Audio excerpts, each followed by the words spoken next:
The September 23rd date is tied, in my opinion, to the crypto market. There's a rumor that the rapture is happening on September 23rd of this year. And while I don't buy that, I think something big is still happening. And in my opinion, there is a type of rapture, but it's not what people think, it's not what people are saying. And I've got three pretty big subjects for this that we're going to talk about that on the surface seem like it's not that big of a deal. But when you put all of this together, plus all the minor details within it, it combines to equal a pretty fascinating theory that actually holds weight for a particular type of prediction. And I mean that word very lightly. All right, let's get into it.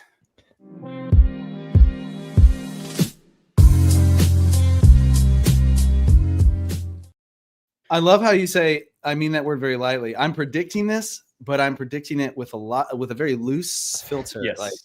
Yes. I mean, predictions really are just looking at the past and applying it to the future, and it's not always exact. You can't like that. That's in my opinion. I'm not claiming to be Nostradamus. Yeah, you're predicting, so not fortune telling. It's a very general, specific thing.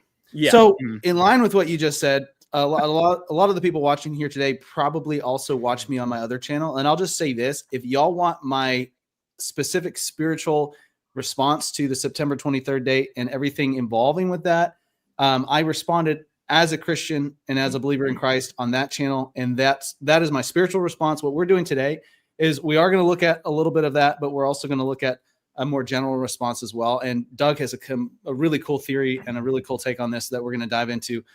So there's that for those who are fans of my other channel as well. But I also want to say nothing we say today is financial advice. Got to say that disclaimer because we're going to be talking about crypto. Doug, let's dive in and see what you have to share. I got a couple more disclaimers real quick. Number one, hopefully I'm pulling it off well, but I am a little under the weather right now. So if you catch me sniffling or wiping my nose or something, just have a little bit of grace for me today. And you can probably hear it in my throat a little bit too. And then number two, kind of wanted to double down on the prediction thing. Like I need to make sure people, what I'm about to talk about has a lot to do with what could be misconstrued as some type of prophecy. I am not a prophet. I'm not claiming any of this is any sort of like divine word, nothing like that. So we're just talking about some interesting things that have lined up. That's all. I see patterns, I see dots, I connect them, and it's interesting. So we're going to talk about the biblical feasts, the moon cycle, and the crypto market. And so we generally hear at Filibusted, we are Christians, but we recognize that some of our audience is not. And I'm not presenting this in a way where you have to actually believe the Bible. I'm presenting this in a way where all you have to do is just pay attention to calendars and what people are doing with them. And it kind of makes sense. And we're going to talk about the Hebrew calendar specifically. But I think this is going to have a lot of relevance for Christians specifically because of things like rapture dates and things like that. So it's very meaningful in the Hebrew calendar. Yeah.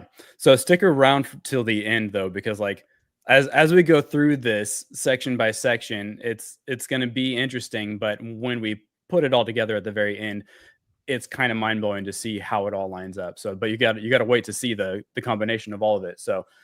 Unfortunately, we're going to start with this. Every time you have a prominent occult number, and that's just what it is. Occult just means hidden. Okay. When it falls on a biblical feast, you're going to get a bunch of YouTube videos claiming that it's the end of the world. And that's kind of what has happened. Not the end of the world, but the alignment of these interesting things and all that. So first, there is this theory that the market moves with the moon cycles, the full moon and the new moon. That's not my theory, actually. I just got to brag on myself and say that regardless of the fact that that was out there, I figured that one out on my own. And then I went digging and I was like, oh, other people think this too. That's interesting. So in general, the stock market, and I'm actually going to switch over to just saying crypto because I'm talking more about crypto. This also affects the stock market, but I'm not really talking about the stock market today. So the crypto world will go up around a full moon and down around a new moon. And I'm heavily emphasizing those words around because what it seems to be is that it's restricted to the business week. So for example, if you have a full moon on a Saturday, nothing really starts to happen until that next Monday. It's not always exactly day of. So you can't really like plan on it being that way. But you're saying there's a general pattern if you look general back pattern, at yes. cycles. Yeah, it generally goes up. And also you'll notice right now where we just experienced, if anybody's into crypto, we just went through a new moon recently and the crypto market is down and it's kind of now starting to creep back up. And this is something that that you should not set your calendar to and rely on for trading. Like Troy said at the beginning, this is not financial advice. Do not just go for this and put a bunch of money up one way or the other based on this, okay? Pay attention, do your own research, figure out how you like to do your crypto trading and all that. Don't just rely on this. I've also noticed that crypto tends to move in threes. Oh, right before, after. What's the up? moon cycle, Doug.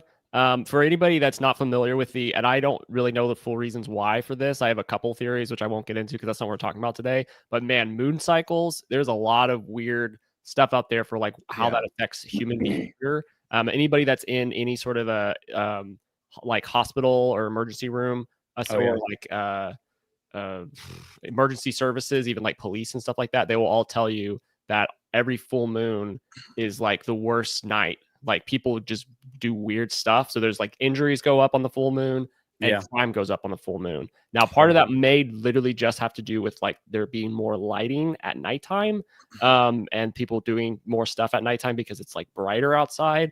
But it's I don't know. It's kind of one of those weird cycles. There's also full moons affect animals and humans in different ways. They affect parasites. And in fact, there's some evidence that people have a harder time sleeping during the full moon, usually because the parasites that live inside the human body are more active during that time. And so there's a lot of weird, like odd little things about the full moon. So when you mentioned the full moon theory, full moons are also, the pattern is that more babies are born, I believe, around on the full moon. Oh yeah, I think that's yeah, I could see, like because the way that it affects the human body, I could see that kind of kicking off like the delivery rooms will be full around kicking off deliveries or whatever. It's very strange patterns that you see. Very strange patterns. There are definitely a lot more werewolves going on the full moon. That one too. Anyway, that came out quicker than I expected. All right, just a little small interjection there. Moving on quickly. Well, I do quick. I do want to say though that I have seen, for the crypto cycle specifically, I have seen it completely not do this before. Most of the time it follows this, but I have seen it just rebel against it and not do it at all. So that's something to keep in mind. You're talking about a general pattern that people have noticed, like general pattern. So it's pretty reliable, but not always 100% reliable. And you just have to pay attention to the market and know what you're doing if you want to see it, you know. But interestingly enough, and this is kind of like a logical conclusion, but it naturally lines up. This is my second big point with the Hebrew holy festivals. But before we get into that, I think we need to hear a word from our sponsor real quick.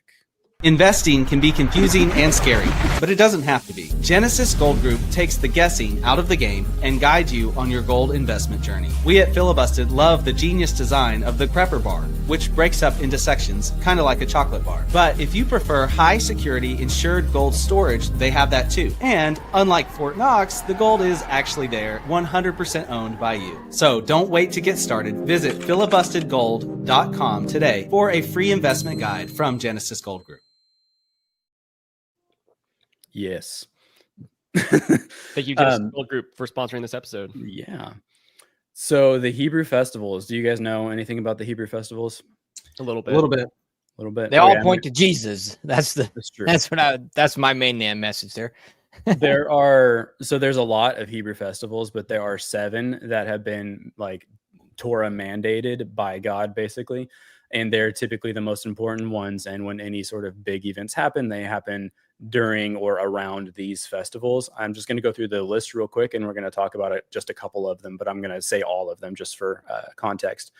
So we have Passover, which is the real Easter, Feast of Unleavened Bread, First Fruits, Feast of Weeks / Pentecost, Feast of Trumpets / Rosh Hashanah, Day of Atonement / Yom Kippur, and then Feast of Tabernacles, which is also Booths and Sukkot. I believe I'm pronouncing those at least close. But so quick trivia, which feast is the one that is called the head of the year? Do you guys know? Trumpets. Just guess. Yeah, those trumpets. Yeah. Except it's not actually the New Year, the Hebrew New Year. Do you know which one is the Hebrew New Year? Nope. I have no idea. Passover? Yeah, Passover. Yeah, Hey, two. Got our And Hebrew those- scholar here. Hey, those two are typically the most prominent ones too, as things happen. So we have this thing happening, and maybe you guys haven't seen it. Well, I know you guys here have, but our audience, I'm not sure if you guys have seen it. This whole idea that there's a rapture happening on September 23rd, right? And that's kind of like the big topic, and we're going to talk around it.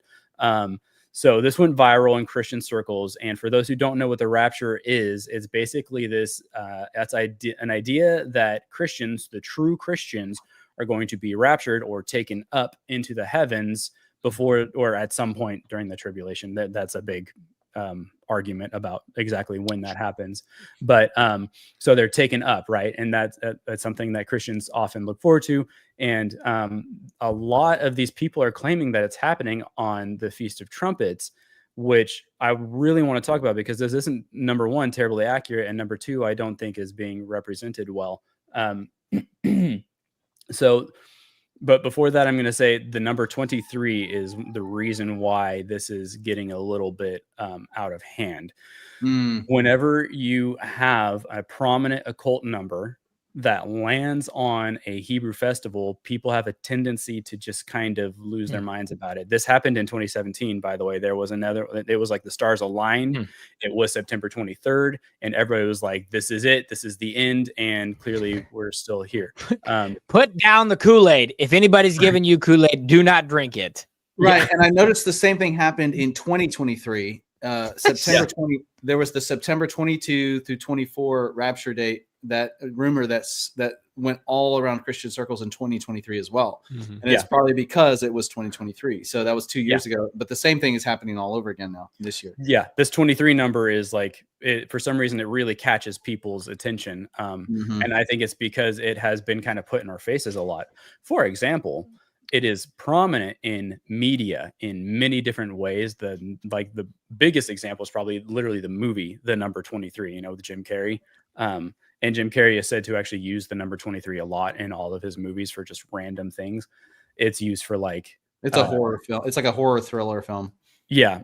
A psychological thriller, I would say. Psychological thriller. Yeah. It's a good movie in my opinion, but it is kind of creepy. But they use it for dates.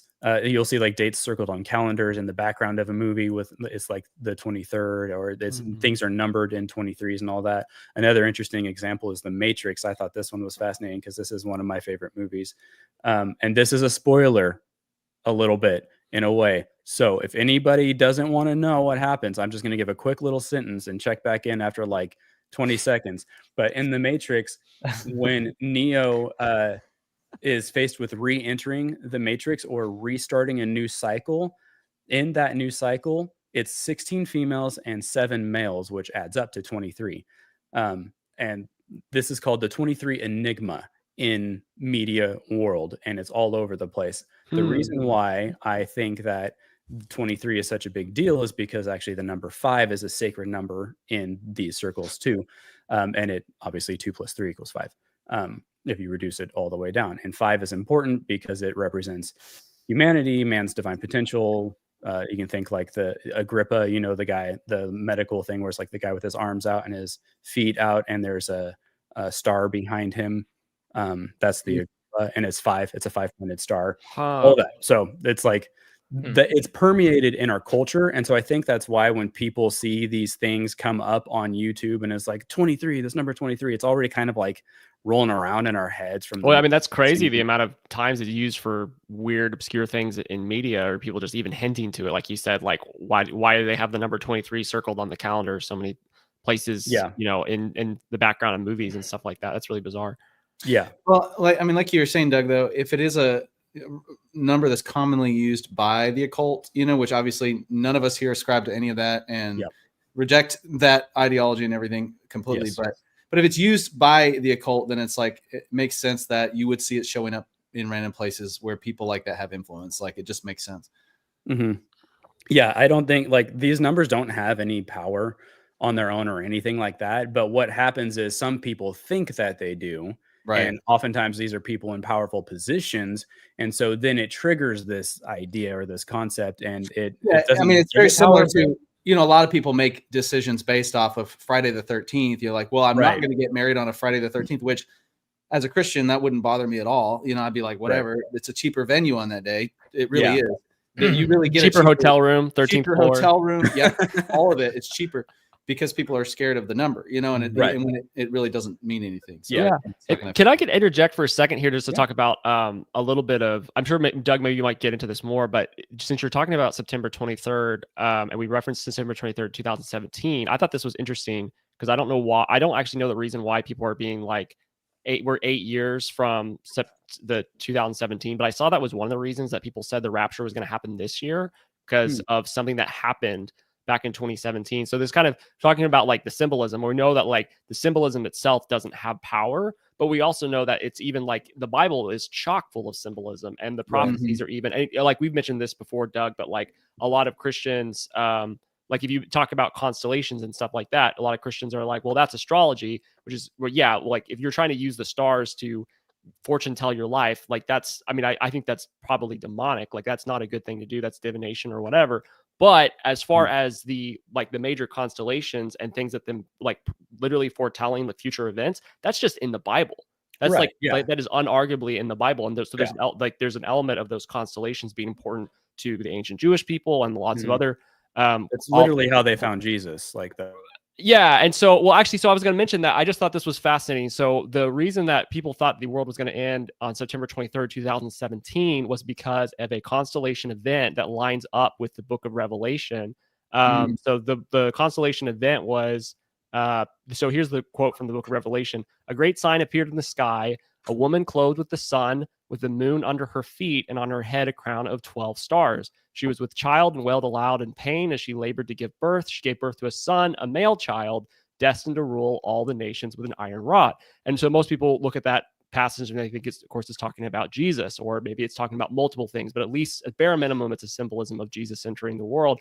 Well, so a lot of biblical scholars have looked at that passage and said there's a specific constellation event that happened in September, like year 3, and they think that was the day that Jesus was born. Because they're like, this is a prophecy about Jesus. Now it's given in Revelation, but they're like, this is pointing to talking about when Jesus was born, and there was an event that literally happened in the sky that described that. And so I'll just read it really quickly here. So you have the sun was in the zodiac constellation Virgo, a woman clothed with the sun. So Virgo is the woman constellation. The sun was in it. The moon was at the feet of Virgo, the moon under her feet. The 9 stars of the zodiac constellation Leo, plus 3 planets, Mercury, Venus, and Mars, were at her head, giving her literally a crown of 12 stars.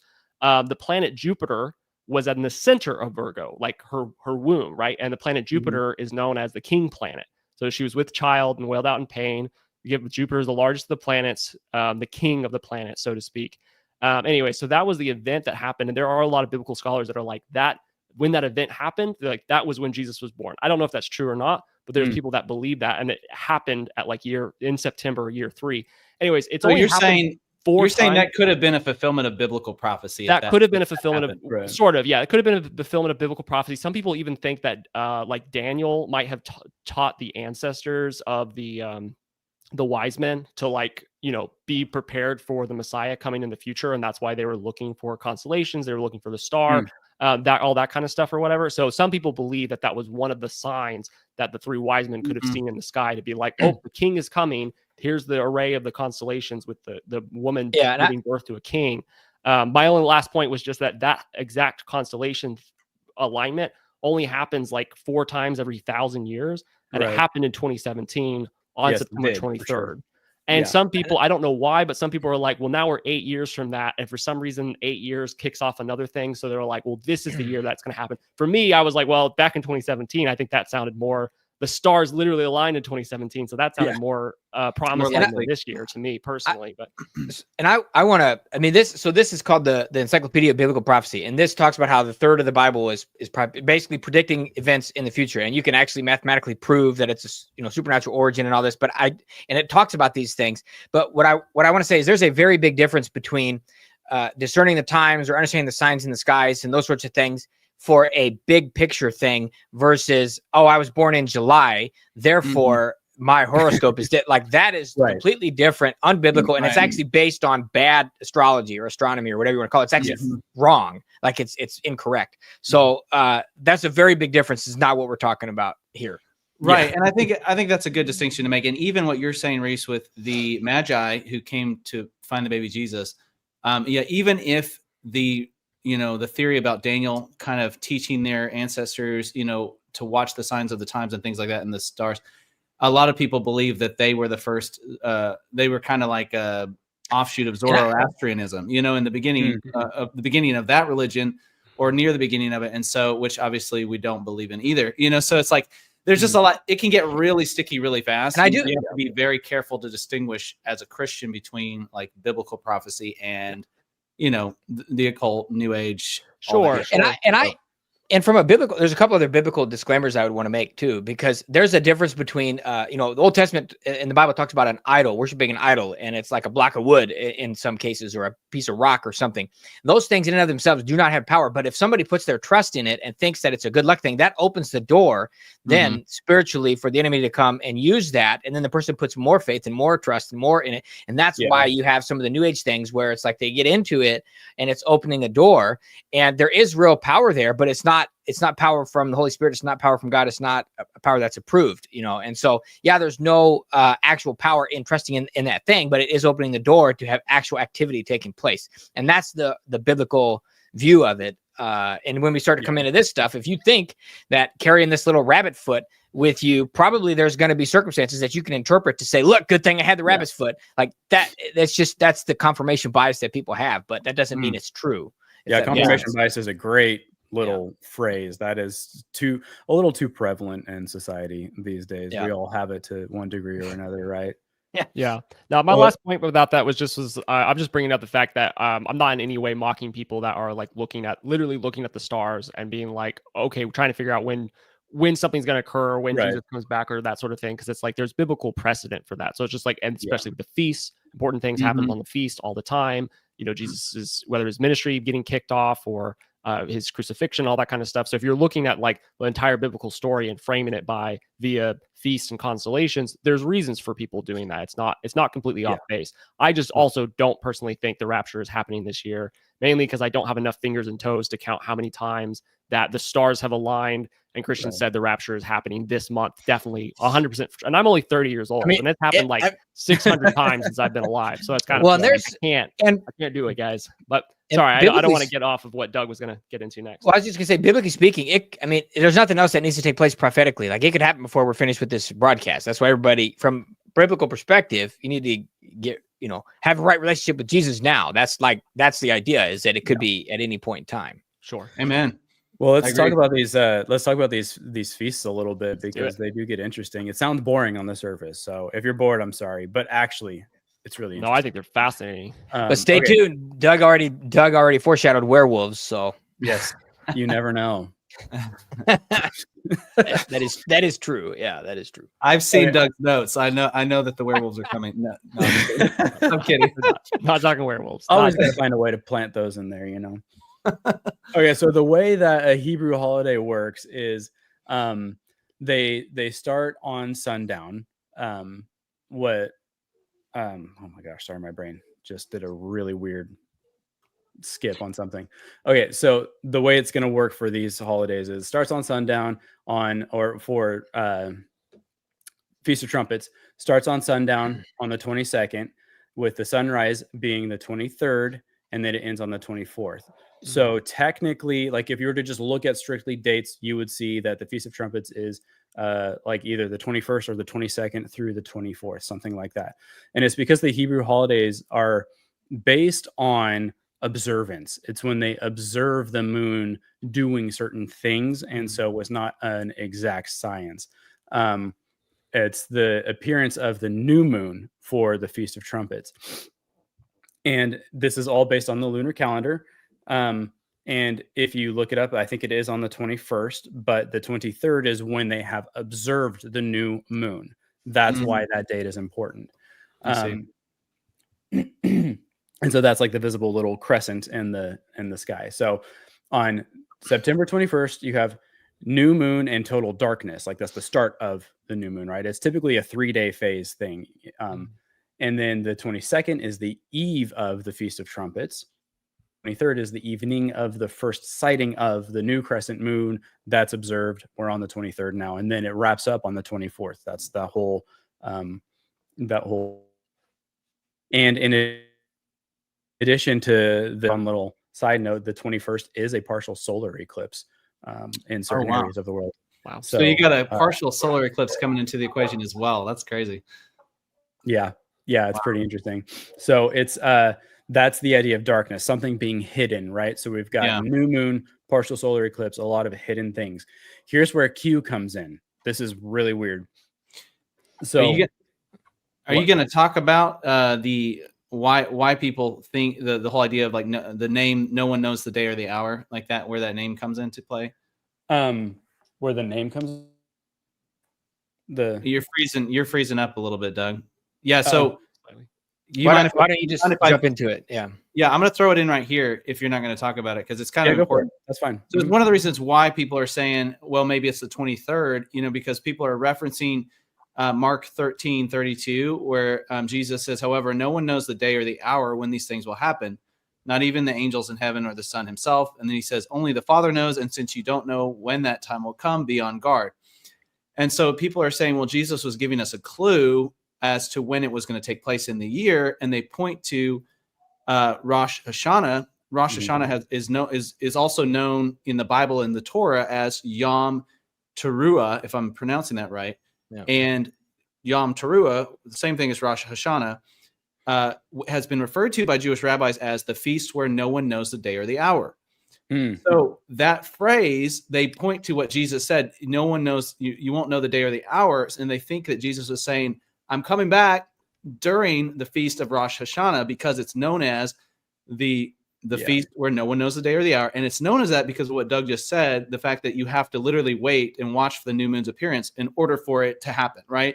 And so that's why, because they don't know exactly when people are going to see that. And so they're like, they don't know the day or the hour. So that's why it's that's where the connection is coming into play as far as like that specific day or that specific, 3 days. That's helpful. Gotcha. It's also, I think it's also has a lot to do with the fact that it's known as the Feast of Trumpets, and a shofar is traditionally blown on weekday mornings leading up to that. And so it's also that idea of like, the rapture is associated with the blowing of a horn, Jesus' return. And so it's like that they connect it visually and like audibly with that symbolism as well. So there's a lot of things. I mean, it's also the first of the high holy days or the days of awe. So it's the idea of the whole world will see Christ returning, and it's like, oh, everybody's gonna be in awe of the returning King. So there's a lot of connections there where where it would make sense. Like as far as the symbolism goes. Yeah, sorry. I wanted to throw that in there in case we were going to cover that. No, but I also think that Jesus kind of debunks the theory in the same sentence when he says, only the Father knows. And since you don't know when the time will come, be on guard. So, there's that as well. But there's that. Be on guard whether you think it's coming on September 23rd or 4th or not. That's exactly. No matter when it happens.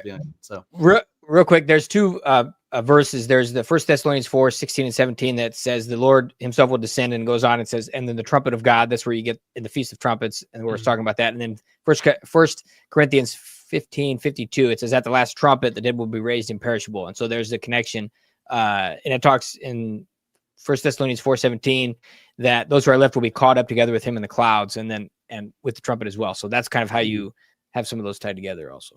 Yeah, I think that's good. I have a little bit of a different angle on it. Well, that's all good. I want to know how Q is connected to this. So I'm going to talk about Q, and then we're going to come back to the feast, because like Q is kind of like plopped in the middle of these feasts. So in the fall time, there are 3 different major feasts that happen like all right next to each other, starting with the Feast of Trumpets. And so it's Feast of Trumpets, weird Q thing, and then the rest of the feast. So we're going to talk about the the Q thing. So in Q and on lore, for those who don't know, Q is the whole like 4chan thing that was predicting all the crazy political things that were going to happen in the US, and it's a weird thing that happened, but I'm not going to get too much into what Q actually is. So if you know, you know. If not, then go look it up. But this is interesting. Do Q a quick said, search of QAnon and You'll find it. You'll find you it. Yeah, can go read the for Wikipedia. Go read the hours. Wikipedia page if you want to. Yeah. Yeah, get a- and Trump has been posting Q stuff recently, which is really weird. I saw that. It's I very did see that strange, he posted something that had a Q in it, which is Yeah. Okay. Yeah. All right. It's interesting. Okay. So Q says that there will be, I'm not quoting this specifically, but Q made a post about 10 days of darkness. Well, we have the trumpets, the Feast of Trumpets, which is a call to repentance in a time of darkness. That's the idea of it. And Mhm. then 10 days later is the Day of Atonement, which is the next Hebrew feast, festival. And so you've got atonement is for final judgment of and cleansing of Israel. It's often associated with rapture imagery.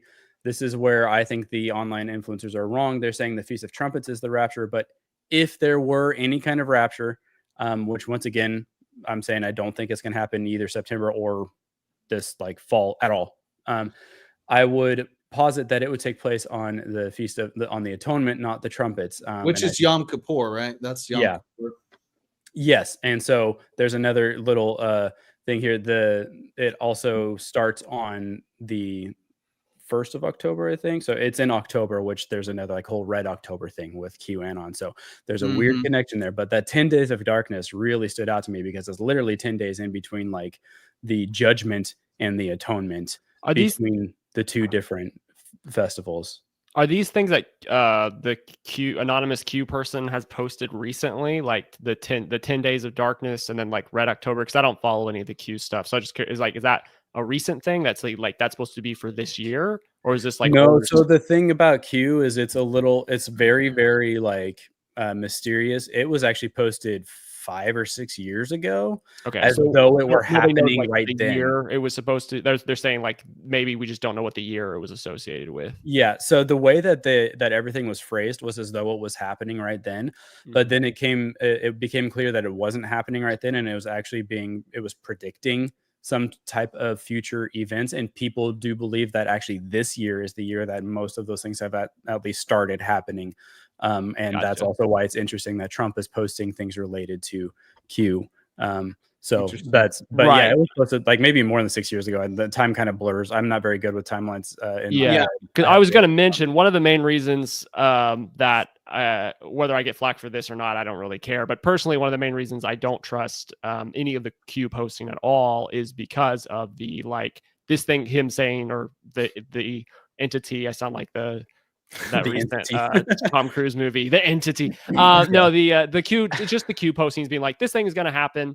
And or like, you know, back in 2017, I was just reading some articles this morning trying to refresh on some things, but it was like Hillary Clinton's going to be arrested in 2 days. Said that back in 2017. Obviously didn't happen. Hillary Clinton wasn't arrested in 2 days back in 2017. But then also like a continual like there's going to be a flood of arrests that are going to occur in the United States, or like a military takeover and all these things that like there's a lot of predictions that was like had timelines on them, or it seemed like they're going to happen right now or this year or whatever. And I don't know all the details, but I was just doing a quick searches this morning and I was just like, oh yeah, this was one of those weird things. Because I remember from having friends or family members or people that are way more into the Q stuff than I ever was, that it was always like in my mind I was like, all y'all's predictions seem to be not coming true, because they kept being like, this thing was going to, I mean, I remember Christians who were really into the Q stuff telling me at one point, I think it was like 2021, they were like, this thing is going to happen in November. And they started buying, like they started prepping food because they thought the government was, military was going to take over the government, and there was going to be mass protests, and like the power was going to get cut and communications were going to go down. They thought that was going to happen November 2021. There was multiple times where people thought that was going to happen in 2021, but November was one of those times. And it was like after the time came and went and nothing happened, like over and over and over again, and like no mass arrests, no, you know, it's just kind of like, I'm like, well, you know, not very good at predicting things. But if I get it, if people are saying, well, it wasn't actually about those times, he still is talking about something happening in the future. Okay, whatever. But that's where a lot of my mistrust comes from. Yeah, I think Yeah. I'm in a similar boat to you, Reese. I think I can follow the train of thought when it comes to the problems that Q is addressing or has addressed, right? Or even that movement has addressed. The problems, things like George Soros is bad. I agree with that. Trafficking is real. Trafficking is real. The evidence is there. The deep state is corrupt. Absolutely. So it's like I can see all those things. Hillary Clinton should be arrested. Absolutely. Like the problems, but I feel like the solutions that have been brought, like you're saying, have not been accurate, but also they kind of feel like a fairy tale ending to a real world problem, And I think that is the thing. Like, here's the ending, but it's like, well, you addressed a real issue, a real problem. But the interesting thing is some of the things have started to happen a little bit that I've seen, but it's not at the timeline, and it's not in the way. But it's because they were addressing a real problem that continued to be a problem and eventually was addressed, if that makes sense. It's because it was addressing real problems. So, for example, this was not QAnon, but this was another former anonymous poster named FBI Anon. And this was, they self-described as a high-level analyst and strategist. They claimed to have intimate knowledge of the inner workings of the Clinton case, very similar to what you were saying. But they were posting that information about the 2016 investigation into the Clinton Foundation, claimed that Hillary Clinton would be imprisoned if Trump became president. And so it's like that did not happen. Like you said, Reese, I think Q was posting similar things. That did not happen, right? Because Trump's been president twice. But I guess Trump's still president now, so it still could happen. But now we've seen that at least somebody's trying to do something about all of the corrupt Hillary Clinton stuff. At least they're trying, So there's a real problem that was being pointed out, just not a real solution being predicted necessarily. So I think, again, like you said, I would agree. Most of the stuff, the dates. I think for me, the weakest link when it comes to the QAnon stuff is the 2020 election. And it's not because I think that there was no fishy stuff happening. It's not. There was definitely fishy stuff happening for sure. There was definitely fishy stuff happening. So they were pointing out a real problem, but there was the response and one of the things that Q reportedly said was that Trump would be back in power by March 4th of that year of 2021. And that he actually was in power. There's martial law. There's the Insurrection Act. All of that was invoked after the 2020 election. And, at the time, obviously the media said, hey, there's no evidence of this, but I would say looking back, there's still in my mind, there's still no evidence. Now, for me, I haven't done all the research. Maybe some people watching, maybe you believe there still is evidence of that, but I'm like, why would everything we've seen over the last, it's like, it would have all come out at this point in my mind, like if any of that were true. So I believe they were pointing out a real problem. It just wasn't a real solution to the problem.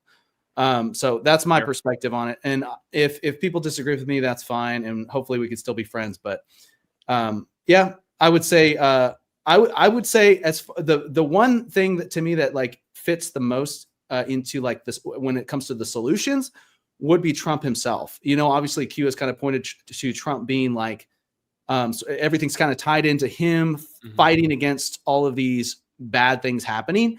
And I would say whether he knows it or not, he kind of has been doing, whether he's, it's whether any of the conspiracy behind the scenes is true or not, he just has been doing that, so it's like that part of it is relatively true, and obviously has been pretty accurate. Like everything that people said he was going to come against, he's been coming against, and he's been trying to right a lot of different wrongs. So well, I'm sure Doug has a lot more stuff to get into though, so don't take up. Yeah, sorry, Doug, we're going away on the Q thing. So I just wanted to throw my kind of general opinion about the Q stuff out there, so people know that I'm very skeptical about this. But I do want to hear everything else that you have to say about it, and I'm very interested in it. Well, just a quick little follow up for the Q thing for some understanding of it is the idea, and I believe this was expressed in certain Q posts way later on, was that the reason it was handled that way was because it was warfare, and they were trying to get the enemy to spend their ammunition. That was the idea. So it was like they were trying to say, hey, this is going to happen, and then the enemy would spend their ammunition trying to prevent it. And then they would follow up with it not actually happening the way they thought it would happen. And it's actually happening much later on. And so there's this whole other like B story to it, basically. And it's a strategy thing. It's like an art of war deception, kind of like moves and counter moves. Like it's all over the place. So in order to really fully understand it, you'd have to really get deep in it. But I just was using Q as a side note in this topic because more I want to talk about. And I promise we're going to talk about crypto. because this does relate. And that's kind of more what I want to talk about, but it's mostly like Hebrew festivals and crypto and how this all works. I'm just shocked that you got the Rapture, Hebrew festivals, crypto, and Q, and the moon cycles all into the same episode. I'm shocked. Yeah. Shocked. I can't help but see things quite like impressive. layers, you know. And werewolves. And werewolves. And werewolves. Don't forget the werewolves. Okay, so this all that brings us to the third and final fall Hebrew festival, which is Sukkot. It's the Feast of Tabernacles. It represents the Messianic kingdom where God dwells with his people. A fun fact, Sukkot this year starts on October 6th, and Neo was the sixth savior in the Matrix system when he was faced with the thing that we talked about earlier. So just those numbers are important to these people who make these things happen, you know? But anyway, so Sukkot always starts on the full moon by design. So we already talked about the new moon. You might see where I'm going with this. And now we're coming into a full moon on Sukkot, and it's done in a similar fashion. The approach to it is done in a similar fashion. I am going to go ahead and call this the Daniel effect. Okay, there's something out there called the Joseph effect, and is 7-year periods of cycles. And I discovered that there's actually more of like a Daniel effect going on here. And if you recall, anybody recalls in the book of Daniel, there's a 7-year period of a prophetic cycle, basically. So this is a repeating 7-year prophetic cycle where financial and technological systems pass through phases of growth, crisis, and then reset. At the 3.5-year midpoint, generally 1,260 days, there's often a major upheaval or turning point after which the system either intensifies or transforms. And these are triggered by the Hebrew festivals. The Hebrew festivals fall on these important days in this 7-year cycle. By triggered by, you mean like the pattern? Yes, they fall on the pattern of like the pattern correlates essentially. They fall nice and neat into this pattern. And so the September 23rd thing could very well be a transition point that people are kind of feeling because it falls right in this pattern. I'm not going to take sides on the whole like pre, mid, or post rapture thing at all, because I actually don't have a side on that. But I will say that the mid rapture, mid tribulation thing is the most appropriate one for this topic right now. And for those who don't know, there's this concept that like either the rapture is going to happen before the 7-year tribulation, in the middle of it, or right after. That's what I'm trying to like pre-trib, post-trib, mid-trib. Yes. Yeah. So walk us through what you mean by like the Daniel pattern when it comes to like the crypto market and that kind of stuff. So the crypto market started at a particular time frame, and I'm basing this off of what's called the white paper for Bitcoin. When Bitcoin was first introduced into the world, it kicked off a 7-year cycle that has repeated ever since. And so the reason why I discovered this was because I plopped the mid rapture kind of concept right on the September 23rd date, and it makes a lot of sense to me this way. So, let's see. What year was that cycle started? 2008. 2008 for crypto. Okay, yeah. got it. And I'm going to go through these general dates. So it's important to know that when we talk about seasons with the biblical feasts, and even just seasons in general, specific dates can be important, but they're not always the most important, because it's not necessarily an exact 365-day year, because these are times. Like in the book of Daniel, it says a time, and a time and a half, right? So it is going by seasons. And the thing that makes those times start is the biblical feast. So it's actually more about the biblical feasts than it is about the exact days. And that's actually just because we have different calendars. We've got the lunar calendar, we've got the solar calendar, Gregorian, Julian, like it's all over the place. So it's hard to pin a specific date on things because you've got too much overlap between different calendars. So that's why it's more important to watch the seasons. And that's what I'm getting into. These are seasons, and the seasons line up with this general 7-year pattern. Some of it's a little bit less than 7 years. Some of it's right up to the 7-year mark. It's just generally every 7 years, this cycle starts over again. And that's what I'm seeing in the crypto world. Okay, so let's go through this. At the beginning, we have Bitcoin. October 31st, 2008, Bitcoin white paper was released just after the fall festivals, right? Okay. The crypto as a concept was conceived. It was played around with before that, but it was official. Now we have a crypto you can actually invest in. The midpoint, 1,260 days, give or take, was in April when Bitcoin had experienced the April. You'll notice is the Passover timeframe. So in April general timeframe, crypto had gone up because it was brand new. And so the price of crypto was going up, and it came to a point where it kind of hovered right at about Passover in April. And then a few months later, we had the Bitcoin halving event in November of 2012. So you got 2008 and then October 2008 and then November of 2012. And it falls just past the Passover. And so, and here's another thing that I don't know if people know about crypto. This is really common in the crypto world. Everybody always says right around like April, May, crypto sort of like just stops. And then through the summer, it does almost nothing. It might go down, it might go up, but it really doesn't have a lot of movement. And then in the fall time, it does something again. And that's exactly what this is. So we have a little bit of a gap there because crypto is kind of held up because it just happens almost every year. I'm not really sure exactly why that's the case, but I think it has something to do with the fact that it's in between, so happens to be in between Passover and Feast of Trumpets. It just kind of chills. I wanted to ask about, so like for those watching, if you're not familiar with the Joseph cycle makes sense to me. It's because if you remember in Genesis 36 or 37 to 50, Joseph was sold into slavery. Then he interpreted the dream of Pharaoh. And then there was 7 years of plenty and then 7 years of famine. So you have a 7-year market cycle. And I didn't understand about the feast or the Daniel cycle. Is that what you're explaining? I mean, I didn't. Daniel cycle. That's what you see.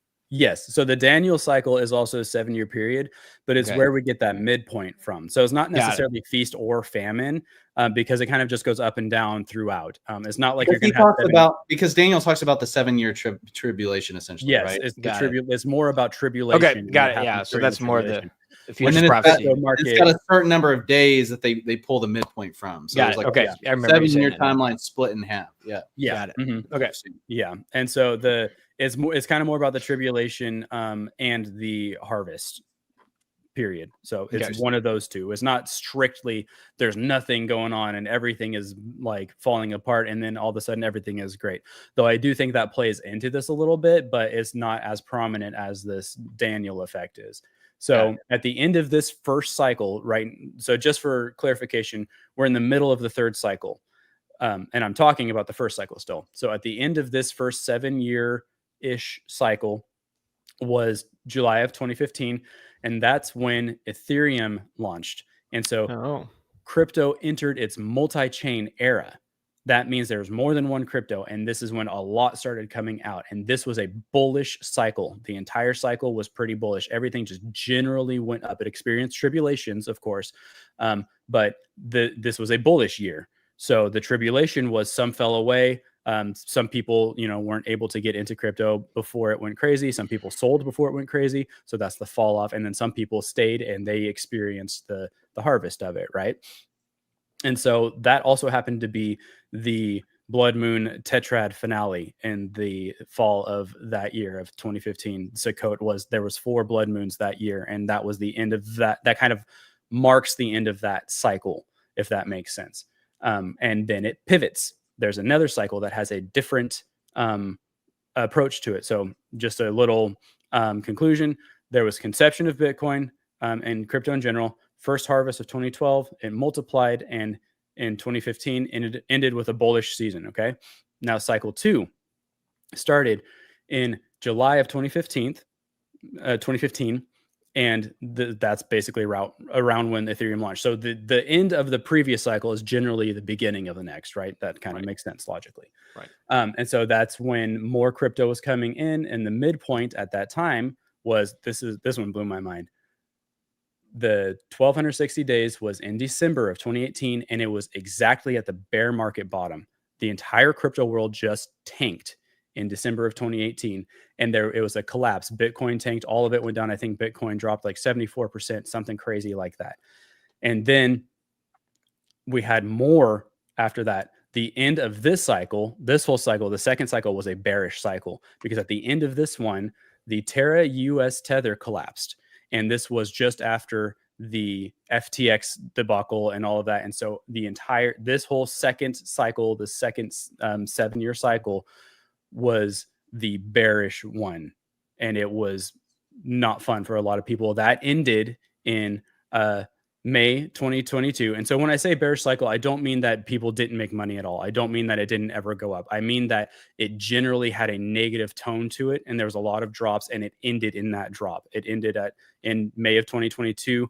The cycle was down, and it was a good time to buy. So it expanded, purged at the midpoint, and then it had a systemic collapse at the cycle end. Bearish season. Okay.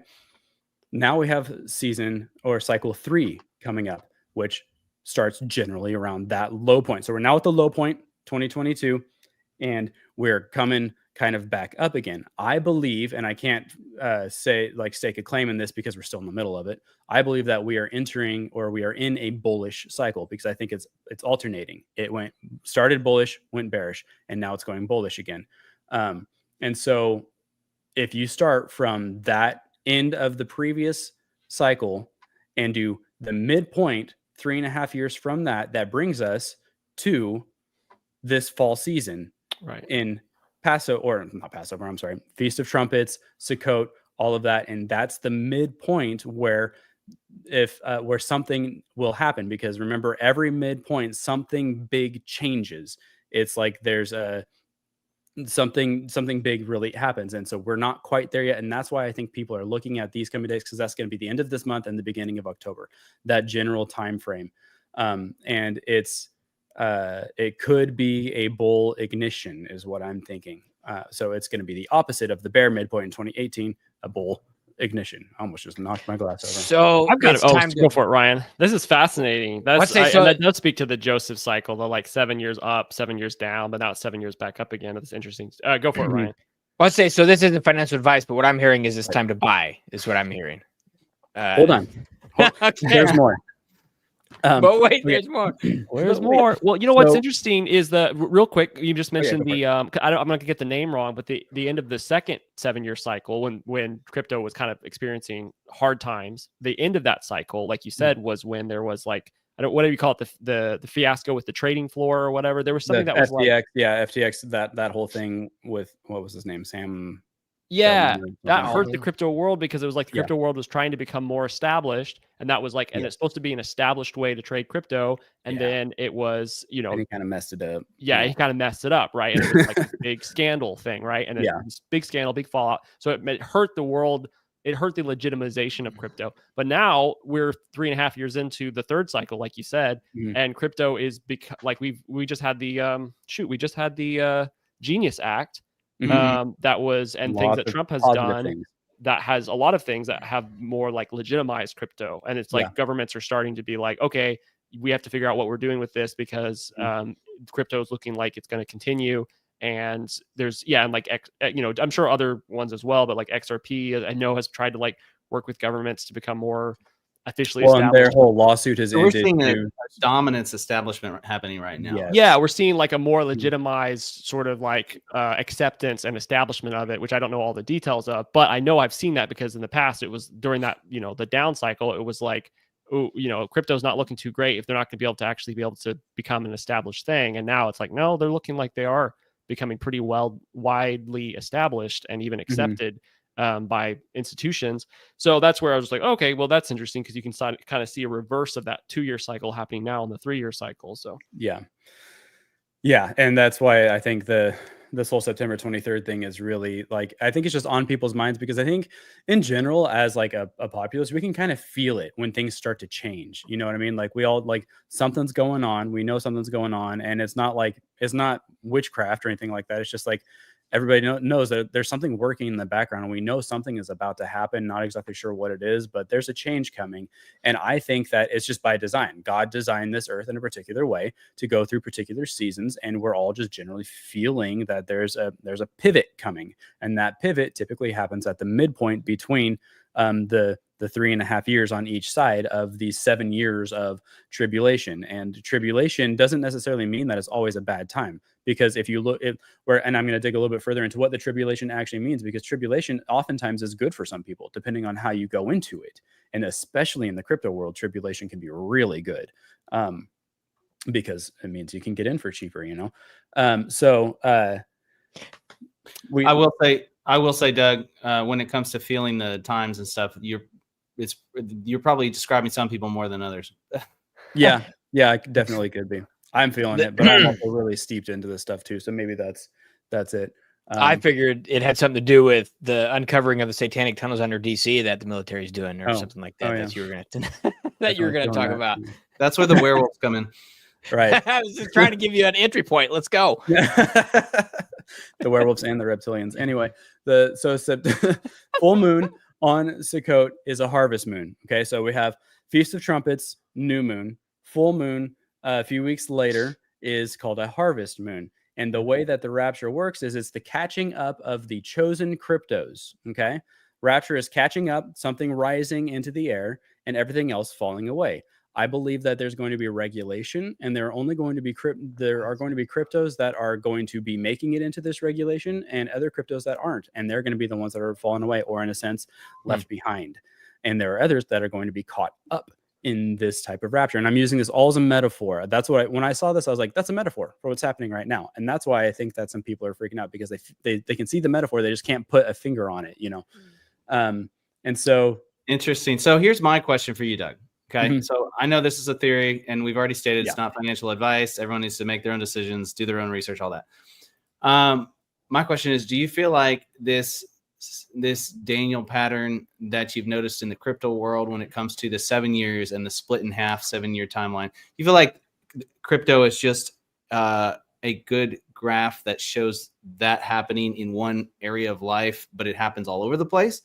Or, or do you feel like, you don't think crypto is special? You're not saying crypto is special. You're just right. I think that it's just really, I just think it's particularly easy to see it with crypto. But I do think that, life goes in seasons. Everybody has seasons of life. And if you really pay close attention to, like, if you really do background search on your own life and look at it, you'll notice that it just goes up and down, just like a crypto chart. It's just that when it's crypto, you can see it. Mm-hmm. That's the difference here. And so you can kind of go for it.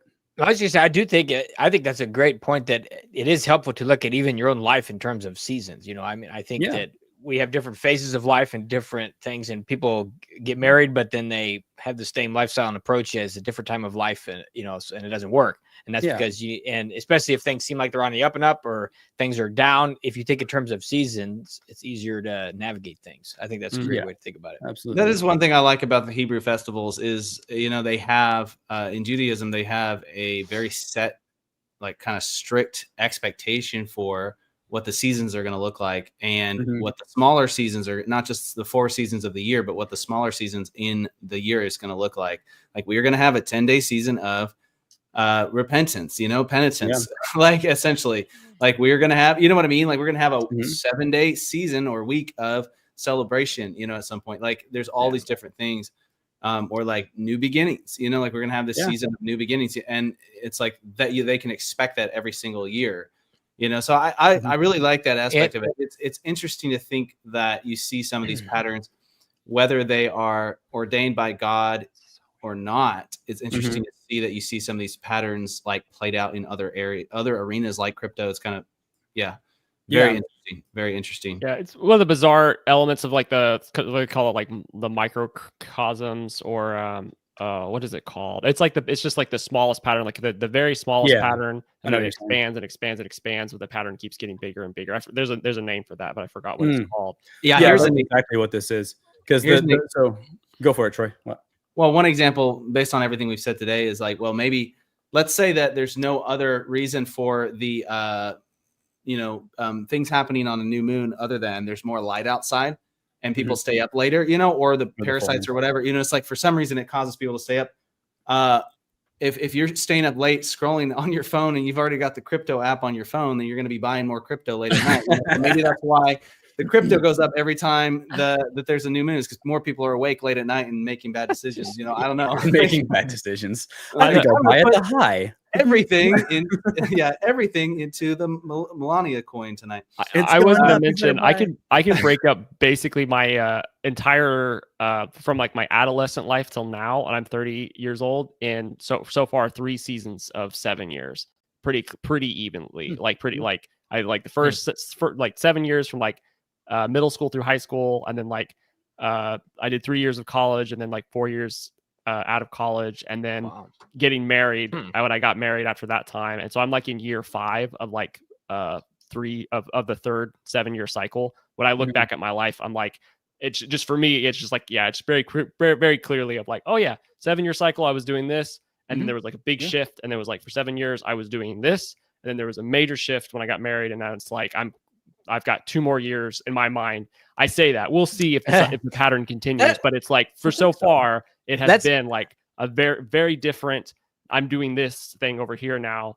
And if so, you know, it's right now I can easily be like, all right, 7, probably 7 for now, but we'll give it a couple of years and see if there's another shift or something like that in my life. But not saying that it has to be that way, but I've heard that from a lot of people, that they're like, they can track their life pretty easily, and, you know, 7 to 8 year kind of around 7-year cycles. So it's interesting, because I when somebody said that, I was like, oh, that's weird. And I like thought back, and I was like, oh my goodness. I have 2. And I'm on my just 3rd kind of now, that I can very clearly be like, oh yeah, no, I can track something there. So that's interesting. That's cool. You just blew my mind. I'm in year 7 right now, so I'm gonna go and reflect on that. So let's see what happens. Yeah, there you go. And also, there's like weird things too. Like, I think something like this might not be entirely accurate, but it's something like your taste buds change every 7 years, or it's a lot of 7-year cycle. I think your things. personalities too. I think, yeah. I think your taste buds is every 9 years. Oh, really? Is it? Because all the cells in your body are fully regenerated at the 9. Wow, we just blew up everything now. Ruined. Yeah, Sorry, I thought it was 7. The word I was looking All for right. earlier was fractals, by the way. Our producer put it in the chat for us. But fractals, Yeah, I saw somebody threw it in the smallest pattern, chat like as well. a snowflake, cool. and then it expands. Oh, thank you, commenters as well. Fractals is what I was looking for. But anyways, continue, Doug, with any more stuff that you have. Well, speaking of the fractal, so the fractal in this situation would be the exact time frame that we're looking at here, with the September 23rd new moon, and then the October. Oh crap! What was it? 10th. I'm past that way far past that in my notes. Yeah. But then the full moon that comes after, because I do think that here's what I'm fairly certain of: when these things land on the Hebrew festivals, it's going to be more extreme of a reaction, and so it is very possible that the market could take a very, very scary dip during the Feast of Trumpets, and then have a dead cat bounce and come right back up to whatever new all-time highs in October. But I am not sure. Once again, like, it really can't stress this enough. Like, don't trade on this advice. So- I I'm think this is one of those update things my- where we're not encouraging people to act on this information Right. specifically. We're going to wait and look back afterwards and go, did that happen? Yeah. If you want to act on it, or you want to make a certain decision, that's up to you. And please don't blame it on us. Yes. But we're presenting theories. Did you just use the word dead cat bounce? Yeah, dead cat bounce. That's so crazy, like- because a friend of mine just texted me yesterday how because of the Rapture 23rd, September 23rd theory, there's somebody out there that made a company where they you pay them, you send a deposit of money and you pay them, and then they're going to take care of your animals for you after you're raptured, because they have vowed not to become Christians and they're still going to be here. Oh, wow. And so, but Are you serious? but when you put the deposit in, it's What in the non-refundable. world? You're not getting your money back if it doesn't happen. So there you go. Dang. Wow. That's weird that you So- said. I thought of that like right as you were saying a dead cat bounce. I was like, I don't want my cats It's to die. So. temporary short-lived price recovery. And for Oh anybody my who doesn't God. know what that I'm just saying, means. please don't send those people your money. Please don't do that. Yeah. Please don't do So, that. That's not a to good kind idea. of update my summary, non-financial advice is to either buy urgently or sell now, be ready to buy, or sell and just wait. So that's kind of the summary now that I got after all of this is Right. My only yeah. financial advice is don't take my word for it and don't come back at me. if this all goes bad for you and you took my word for it. That's my I'm really interested in the financial cycle advice. though, because it, like you said, the 3.5 years, the Fascinating. 7 years Yeah, has that's been fascinating. monumental for the crypto world. So I am very Right. interested to see if something's going to happen. At the I think it'll be 3.5. big no matter what. Yeah. Whether or not it's exactly what I think it's going to be, I could definitely be wrong on the details, but I do think that this time frame that we're about to walk into is going to be a massive pivot of some sort, where something is going to happen. I don't know what's on the timeline, like as far as maybe some sort of crypto regulation, or if there really is a separation with the wheat and the tares. That's another part of this, like, which I think is really interesting. So like the wheat would be representative of the good cryptos that are going to stick around, and the tares would be representative of the like garbage cryptos that aren't, and they're going to be separated. And that's another part of the Daniel effect too. So I'm not sure. I do think that could be it, but maybe that's for another cycle, another time, because it would be awfully quick, because there are so many cryptos right now to just wipe away all the ones that don't make it, that aren't good cryptos like that. It's going to take a while. It's not like it's going to be overnight. None of this is going to be overnight. It's more like things get initiated on these days and times, and then they take time to manifest. But you can point back at a beginning time of it. I think you made a pretty good case, Doug. I don't know. I think you definitely laid the theory out pretty solidly. So Yeah, I say, Doug, I need to do some more education here. I started listening to a daily crypto podcast to try and catch up with you, and I thought it was going to help me get caught up. And so far, it has only just shown me more things that I don't understand. So I'm gonna keep pushing though, and we're gonna my list gets longer every episode. So if you want to be more click confused, click. If you want to be more confused about crypto, just go start researching what the certain utilities are for certain cryptos. What does this crypto actually do? And by the time you've finished reading the summary or the description, you will know less than you started with. Yeah. So yeah, well said. Yeah. Well, that is generally my whole theory. There's a whole lot more actually, and I just couldn't go into it. I know you said you had 9 pages of notes on this one, so I have a feeling we didn't cover everything, but I skipped some details because I was like, we're just not going to talk about that. Were there any favorite ones that you didn't get to? Like besides the werewolf that we skipped over, but yeah, I really do like werewolves a lot. That is a really fun topipic. That will be another topic. Werewolves are a joke today. We'll have to do a real topic. No, not that I can think of. My brain is pretty well fried, so I didn't like highlight them as I went or anything, but maybe I'll go back to my notes sometime. And that's very fascinating. So for anyone watching that, before we finish, for anyone watching that has not heard this, we are making a mini doc about Candace Owens. So y'all get excited about that. We just did a video on that, I believe, yesterday. Was that right, Reese? We did sort of a teaser about that. And we just finished filming it yesterday as well. So we're just kind of like putting the bug out there right now. And it should be out within the next 3 to 4 weeks. So super excited about that coming out. Going to put a lot of work into it and have been. And Doug actually wrote the script for that. So pretty excited about seeing that come to realization. But anyways, any other closing thoughts, y'all, before we end this? No, I'm just fascinated to see what happens. I wasn't gonna watch the crypto world, but I will be watching the crypto world now for this fall, and then another 3.5 years, I guess, and see if another 3.5 years. Just to see if we can there's any sort of mark for the 7 year situation happening here. So Ryan's going to think back about his life now and start to cut up his entire life in sequences of 7 years. So you said you're on your 7th year of marriage. Is that what you said? No. I'm 42, so I'm in year 7. Oh, got it. Yeah. Check my math, but nothing else for me. I think this is fascinating. So great episode, Doug. Thank you to everyone in the comments. I've been watching the comments for a little while now. Thank you to everyone in the comments and everyone joining us today and watching after the fact. Y'all make sure you subscribe if you haven't, and be looking out there for our Candace Owens documentary short film that we're making. And we will see you next time. Gold is not just a backup plan if the world falls apart. It's an investment opportunity that could set you up for generations. There's never really a bad time to invest in gold, but you want to make sure you have the right guide. And that is where Genesis Gold Group shines. Whether you are a first-time buyer or a seasoned investor, their trusted expertise and competitive pricing makes them an easy choice. They offer tangible assets in case of emergencies, but they can also design the perfect IRA just for you. And they'll even cut through all that confusing red tape from the IRS. We at Filibusted love the genius design of the Prepper Bar, which breaks up into sections like a chocolate bar. But if you prefer a more high security insured gold storage, they have that too. And unlike Fort Knox, the gold is actually there and 100% owned by you. Genesis Gold Group is a safe, simple, and convenient way to invest. Visit filibustedgold.com today for your free investment guide from Genesis Gold Group.